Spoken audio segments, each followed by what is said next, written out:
The Florida Podcast Network, the voice of Florida.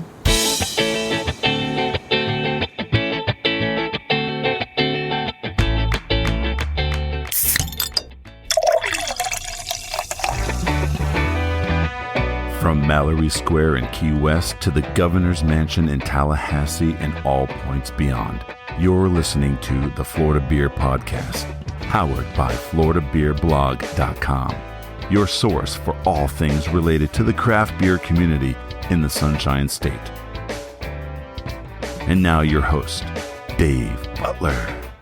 This is episode 188 of the Florida Beer Podcast, powered by FloridaBeerBlog.com. This is Dave, your host and author. Welcome back to part 2 of our interview with Sailfish Brewing. If you have not listened to part 1, I recommend that you do so, because it is not only a great conversation, but it's also a great way to kind of get some of the background with Sailfish Brewing that we are not going to get into today, just to let you know.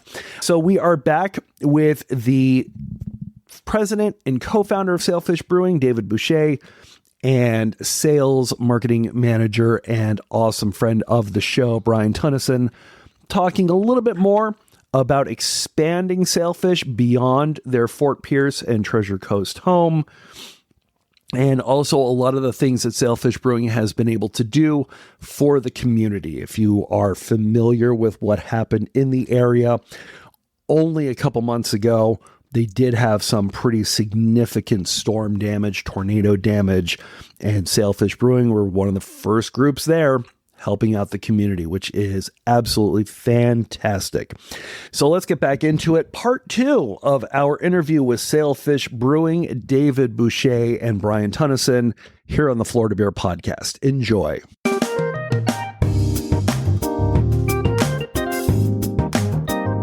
Do you think that, because Sunrise City is kind of an East Coast IPA, I think. No, more classified as West Coast. Yeah. More okay, yeah. So more West Coast.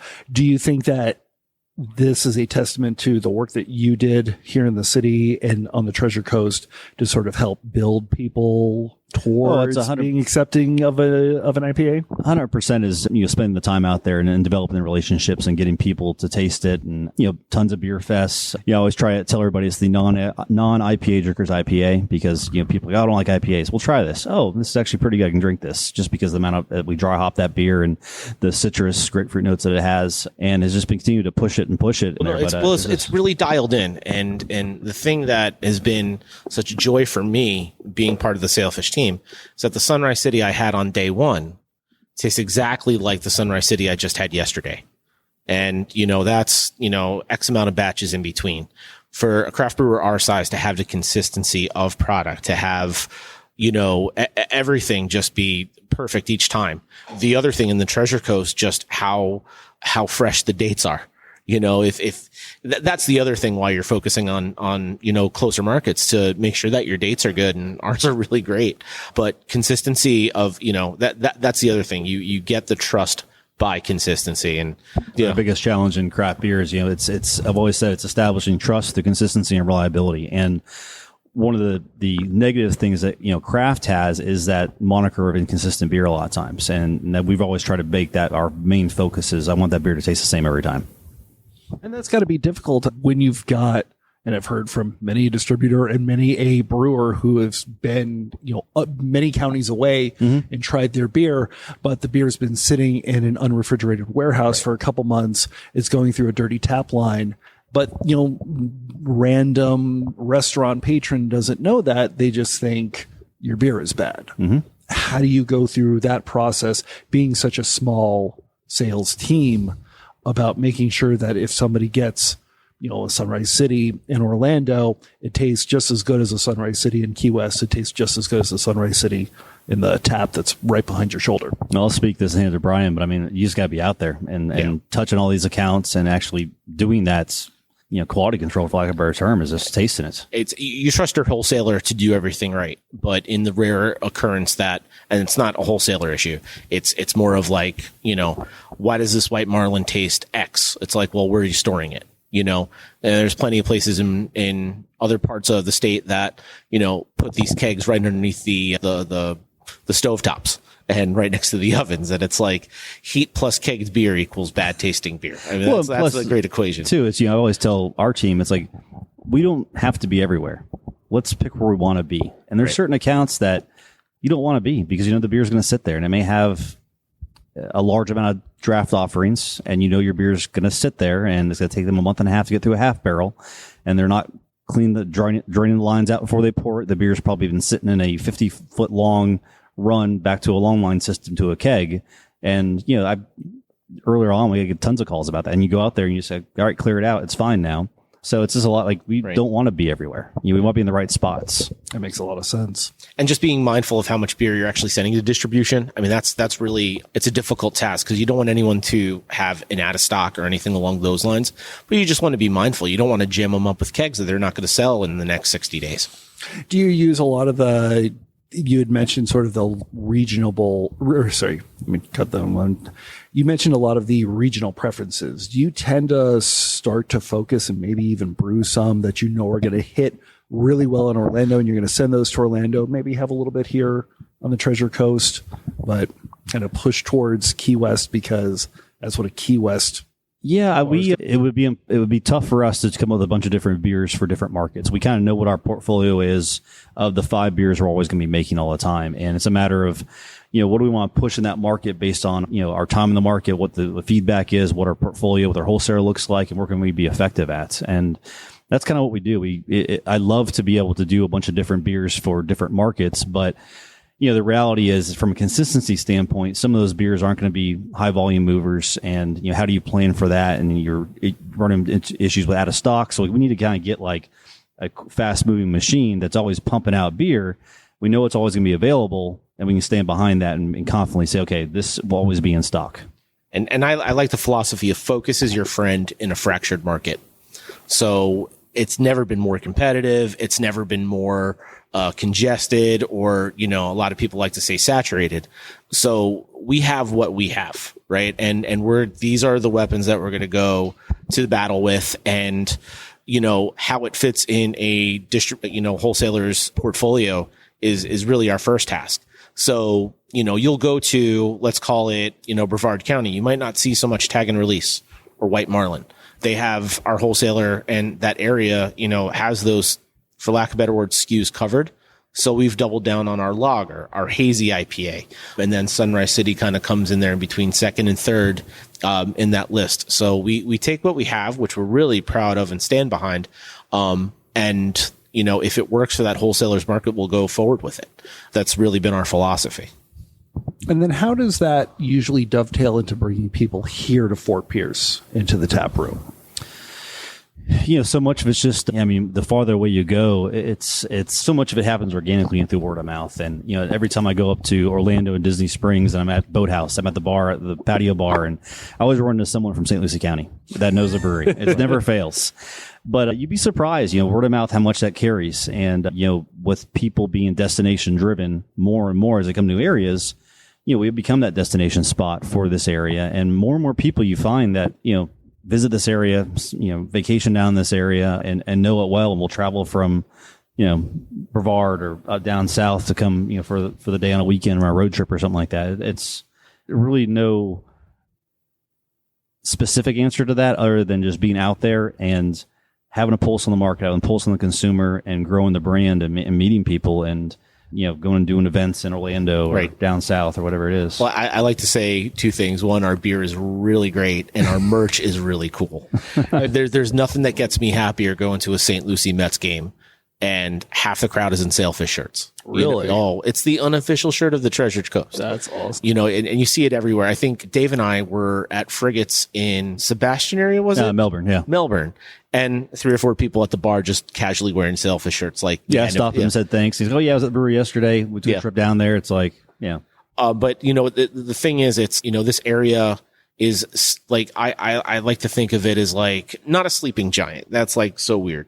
I like to think of this area as like a hidden treasure, because you come up here, and certainly in this area of Fort Pierce, 2nd Street Bistro is a great place to hang out. Thirsty Turtle is awesome. Pickled makes great cocktails. And then you have damn good pizza here with damn fine beer. And my joke is, if you want to lose 5 hours of your life, come to 2nd Street. because you have no idea that, Night of Thirsty Dead was one of the and yes, that's a festival. That's a thing like that. We got here stupid early and I felt like we were here for like 10 minutes. And then next thing you know, it's 2 a.m. and I'm judging a costume contest. But specifically here at the brewery, like we have live music all the time. Bingo. It is cutthroat for here. Bingo. I had a retailer friend of mine who wanted to bring his parents out, and like holding a table, I felt like, Braveheart, hold, this table's not for you. But there's so much stuff going on here. And I will tell you, if you're like in Broward County or Palm Beach County, the drive up north is so much easier and better than the drive down south. It's an hour and some change. And next thing you know, you're, right here on 2nd Street, possibilities are endless. So it's actually pretty simple. Yeah. As I can tell you from personal experience. Yeah, no. But it is something I wanted to talk about, because obviously with the additional space, you have enough to, I guess, make this into the destination that you were sort of looking at. But the one big thing that a lot of breweries are realizing that they need to do, and I would love to hear the journey about this, is food. Mm-hmm. So many breweries are just opening up with food because they realize that they need to do it. When did you realize you needed to do it? So pre-COVID, so at that time, you could not own and operate a food, add on a food component to your tap room, your tasting room, if you sold beer through distribution. That was a state law. And really? So we were forced to open this up, and we actually sublet it to another restaurateur locally who basically ran it. And that's when we started basically offering pizza here. And we weren't running it, but we had a partnership with them, and they were providing the food component to it. And then, so that was about a year and a half. Then COVID hit. And then COVID changed the laws where now you have to actually own the food components to be able to be open. So we couldn't just be serving beer here, which was what our license was. It was set up as from a restaurant license at that point, or it was just a brew pub still. Mm-hmm. So COVID made you have to actually own the kitchen and produce the food through Sailfish.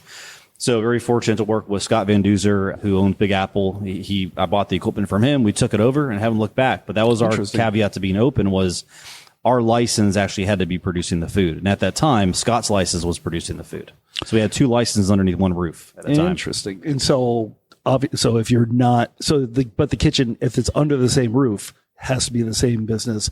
License-wise, if you had a food truck, that could be a separate entity, because they are technically outside. There was a lot of vagueness during COVID as far as what would work and what wouldn't. And it changed daily. And I know food trucks were a big thing. So I remember this specifically because a lot of breweries were trying to do a license extension or buy food trucks to be able to be open, because it had to be underneath the same license to be open. That was very specific.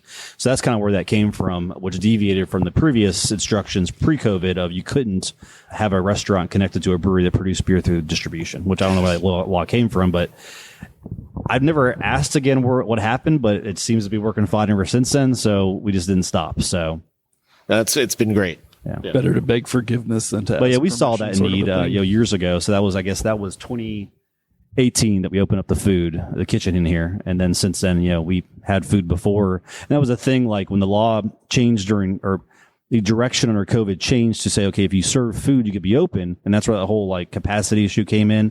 All right, cool. We serve food. We can be open. No, you can't, because your license is not here to operate food. It's just to sell beer. So, okay, cool. And we went and got our license modified. And yeah, that was a roller coaster 6 months, man. That's insane. And then obviously, one of the things, and we'll talk about the expansion impact a little bit later on, but you have a second location. Yes, sir. In Vero, which I think used to be the home of Orchid Island. It did, yeah. All right. Mm-hmm. When you open that, is that a brew pub sort of concept? Is that a restaurant concept, or is that similar to here? This is a tap room, and we do have a food aspect. Yeah, Vero is definitely more of a restaurant concept. I wish it was bigger so we could have some type of beer production availability there. At one point, I wanted to put barrels up there and age them on site and actually package the beer up there out of the barrels, but it's just wasn't enough room to do it. We even leased out an office space in the back, separate from the actual restaurant in Vero. And even then, just the amount of space needed to have the restaurant functional was overcome by that. So it's definitely a restaurant model, but, trying to basically build the brand up there as well, too. Different food concept up there, more burgers and beach bowls type deal. but still, tuna nachos, man. Yeah, that's where awesome. It's at. But yeah, we have 12 draft lines up there now. It's all stuff obviously we have down here as well too for the most part, and it's fun just be able to get that extension up to Vero, and it's going on 3 years now, and it's definitely developed its local following now, and it's taken some time, but yeah, it's been a learning curve. But and it seems like it has a slightly different vibe. It does, I think, and that was a huge lesson learned for us. I think we tried to adapt to the area versus just bringing Sailfish to the area. And that was something we learned. And if we do decide to open up more locations, that's something we're going to basically take into consideration of we have a great culture. We have a great concept. We just need to bring it to the area versus trying to adapt to an area because we think we need to be something else to appease the consumer in that area. So we learned that and have been since fallen back on who we are versus trying to appease everybody. And I like to think of beer as art with a different medium. So I like to say that Fort Pierce is more Steve Diassi and Vero is more Casey Scott. Yeah. If you want to kind of take a look at it that way. Music over here in Fort Pierce, you'll get rock bands, you'll get, 80s tribute bands, and up in Vero, it's more acoustic, a little bit more chill, a little bit more, relaxed. You've got seared tuna and all sorts of really great fish tacos. Forget it, man. Yeah. Here's more of definitely a family atmosphere. Right. And Vero's a little not as family focused, I guess, just to say. Okay, that makes sense. Not on purpose, just by kind of just where it is. Yeah, no, I got you. But it's an interesting point that you bring up in that, while distribution is obviously important, especially for an organization your size, so many other breweries are starting to not focus on growing the distribution, but growing the outposts that they have, shall we say. That's a great use of term, is outpost. Yeah, I love that. I use that for a long time too. So it's why do you think craft beer has sort of moved towards that model and that interest? Well, I think, at the foundation of it is focus on what you can control. And you can control what goes on in your restaurants or tap rooms or brew pubs. You have very little control once the beer leaves the facility. And, beer distribution's changed a lot too, good and bad. It's been flooded with different, and they've learned a lot too. A lot of these distributors signed a bunch of brands and then realized, hey, we really can't be effective with all these brands. Let's, and I think honestly, a lot of it too is the suppliers, how they approach distribution and their thought process behind that and what they expect may be different too. But, like I said, the foundation of it is control and focus on what you can control. No, the game's changed dramatically. Beer, even 10 years ago, it was about variety. It was about putting as much as you could out to distribution. And, I make the joke all the time, when a former employer, at one point, I had 44 different beers to sell. And I didn't think that was enough at one point. I think it's difficult for certainly new brewers out there to kind of be looking at their book and going, well, we need to focus on one brand or we need to focus on 3 brands. That's not fun. That's not like that playful, artistic, or even, the ethos of what they're trying to do. I mean, I visit the same breweries and it's like every week they have a new beer and I'm like, that's incredible, but is that something that's going to hit in distribution these days? Not really. Not really. The amount of space for beer in coolers at grocery stores is shrinking. You've got vodka and malt-based and sugar-based things out there taking more and more space in those coolers. Format sizes, 12 years ago, 15 years ago, the 22-ounce bottle was the way that you got your beer out into the market, and now it's a 19.2-ounce can. But I remember, who was it? Swamphead. Yeah. When they started, it was just bombers. Just 22-ounce bottle. Yeah. Single serve. And I was there, I think, last year. There's not a single bomber in sight in that building now.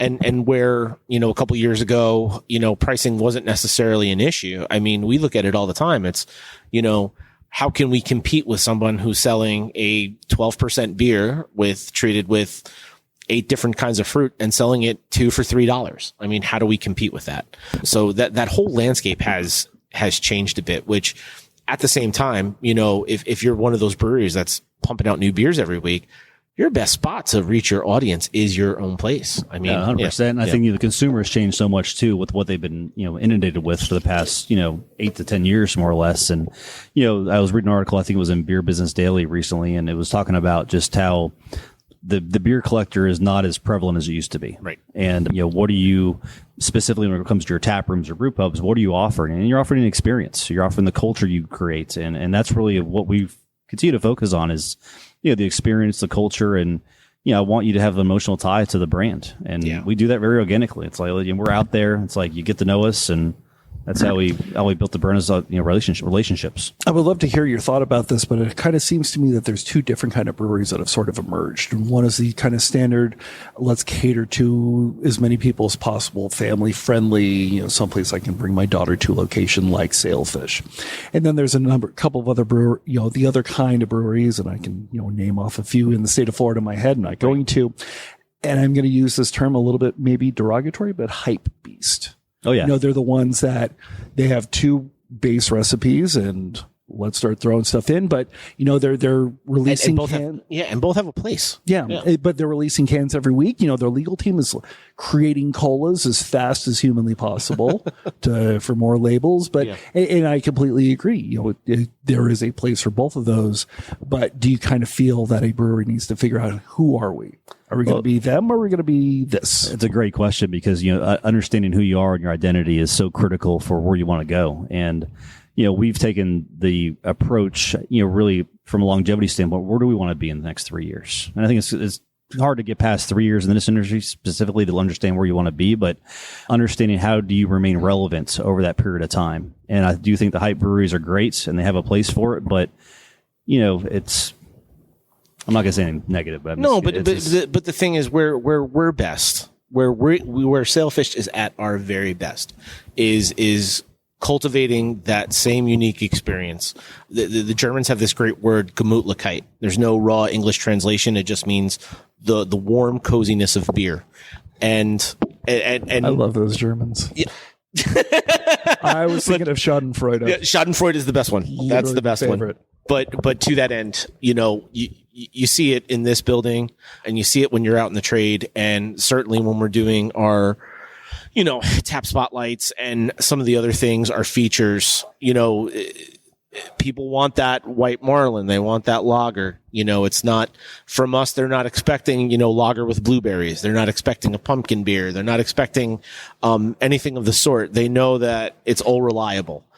It's nice to hear though too. Every year we come out with our Marzen, our Oktoberfest, and every year is like, wow, this is the best version of it. I'm like, cool, man. Like this keeps getting better every year. It's right. It's developed that kind of somewhat cult following of sticking to who we are, beer flavored beer, and just doing it the right way.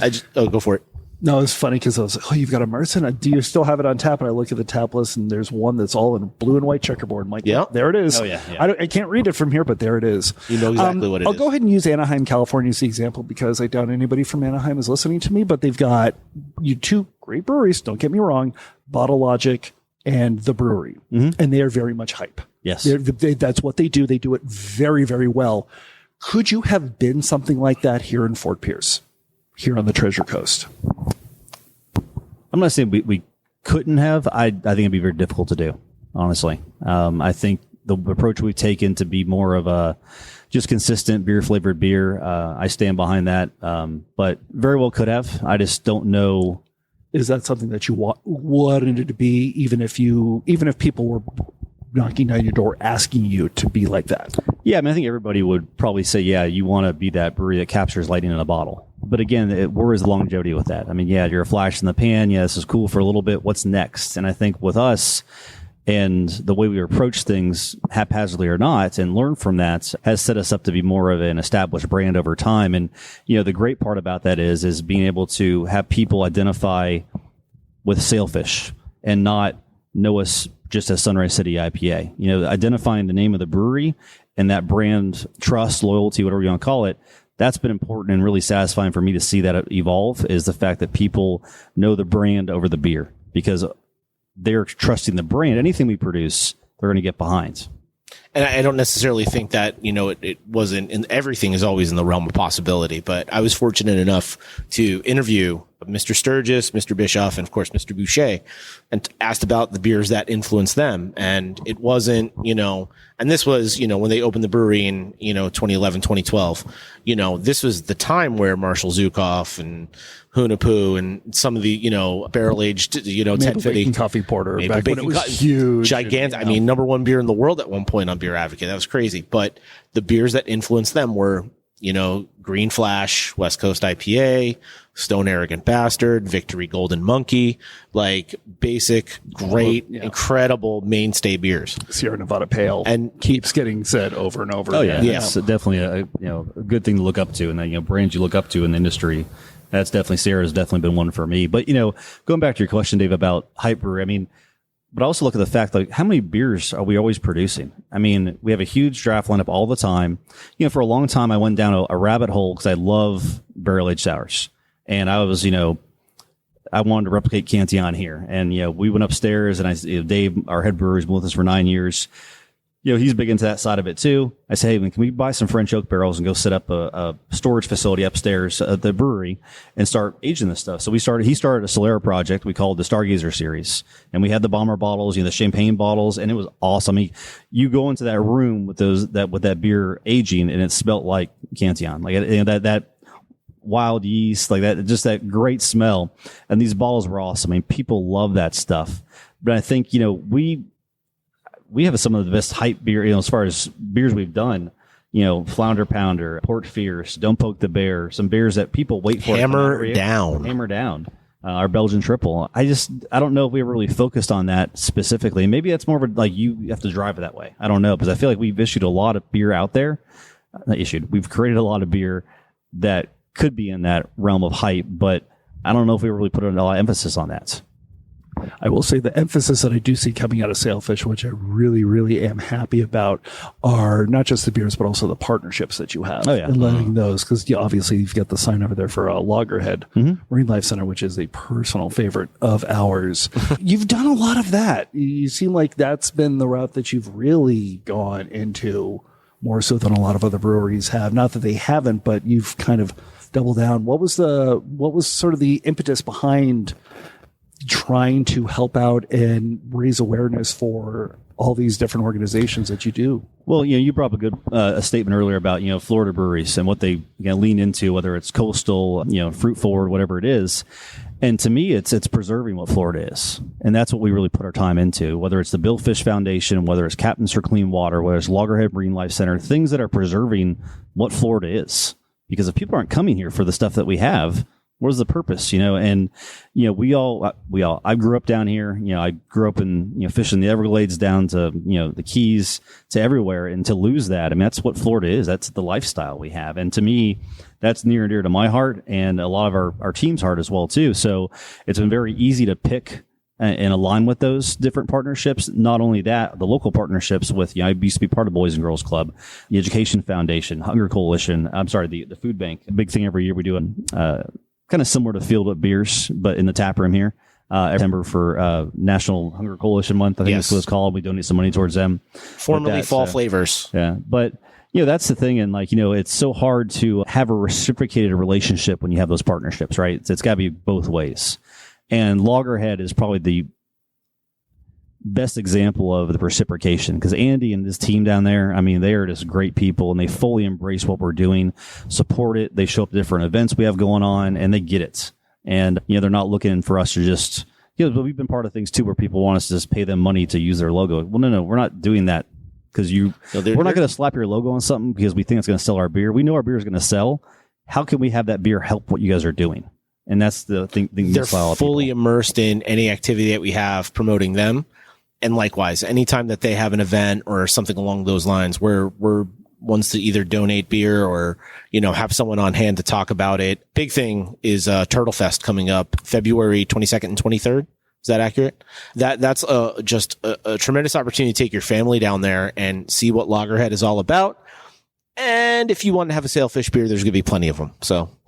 Yeah, my younger sister grew up working at Loggerhead, back when it was just that little small building on I guess that'd be the south side of that parking lot, not where they're at now, where they had the outdoor tanks, and she volunteered there when she was in high school. So, I go back to that, 20 years, so. No, and I think, if this wasn't just one thing where we sat down at a table and said, okay, who can we partner with? It's what things do we want to have an impact on in our immediate community.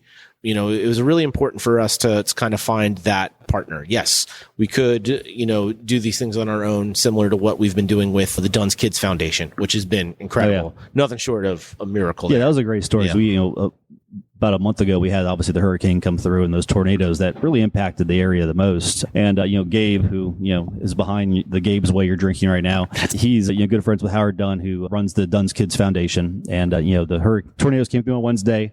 Gabe called me up on Thursday. Hey, is there a way we can do something for these guys? So sure enough, Friday morning, we're out there driving through Lakewood Park, Spanish Lake, seeing what's going on. Okay, how can we raise awareness? Well, coincidentally, we had Oktoberfest come up that Saturday. So we had Howard park his truck here, big 18 wheeler. We filled it up with donations the entire day, went directly to the church that was supporting that area. And that's how we can respond to it very quickly. We have a reach. We can get people, make them aware of what's going on. And if we can help people in that process, we had some lady drove down from Georgia because she saw our post, just because they went through something similar previous to that with, what was the hurricane before that? Wasn't Helene? I have no idea. I don't know. Totally. Sorry. Milton. Milton. Yeah. So she drove down because she saw our post and she's like, I know how much these people need these supplies. And we got a bunch of stuff. We filled up a whole truck that day. And I guess I will leave you with this. Could you have imagined all of this when you open up the doors to the little yellow house? Oh, man, it's to go back to that version of myself and what I thought at the time. It's hard to even compare. It's just the biggest thing is we've developed a great culture. We help the community where we can when we can, and we've delivered a damn good product out there. It's the same every time, and we built the brand off relationships, and that's how we're going to continue to build it. We want to be with people that align with us and our thought process and our approach, and not chase everything. Gentlemen, thank you so much. Yeah, appreciate it. Dave, Thanks, incredible. Dave. Yep, thanks for having us on today. Thank you. And that is it for our long overdue but quite exciting interview with the team at Sailfish Brewing. I definitely want to thank David and Brian for their support and an absolutely enjoyable time. We will be back soon with more interviews from around the Sunshine State and beyond. But in the meantime, if you are not following us on social medias just yet, you can make sure to do so by following us at Florida Beer Blog on Instagram, Threads, possibly X, possibly Blue Sky if I can get it activated again. And Facebook, we are FL Beer Blog. You can find us on the internet at floridabeerblog.com and floridabeerpodcast.com. Email us at floridabeerblog@gmail.com. And once you take a look at floridabeerpodcast.com, you will also see that we are a part of the Florida Podcast Network. And you can find them at floridapodcastnetwork.com. They're a fantastic group of podcasts from around the state of Florida. And if you are interested or you are getting your new podcast off the ground, Florida Podcast Network and their owners at Flintstone Media are the people to go to.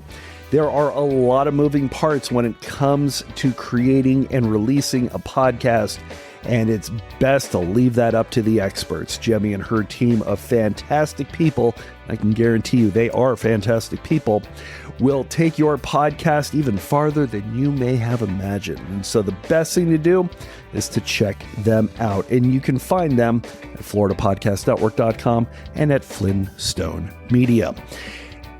One of the things that they will be able to do for your podcast is to put you on all the amazing podcast apps like this podcast is on, because we're on Amazon Music, we're on Apple Podcasts, we are on Spotify, we are on iHeart, we are on YouTube, we are everywhere, and they will take care of that for you. All you have to do is to find us, Florida Beer Podcast, on the app of your choice, subscribe, rate us if you can, give us a nice 5-star review, especially if you're on YouTube or Apple. Definitely helps get the word out. We will be back soon with another episode of the Florida Beer Podcast. Make sure to follow us along and make sure to see when that comes out. Our intro announcer is Jeff Brozovich, field producer Steve Pekala, executive producer for the Florida Podcast Network, and Grand High Poobah is Jemmy Legagneur. This is David Butler, your host and author. Thank you so much for listening, and drink Florida Craft.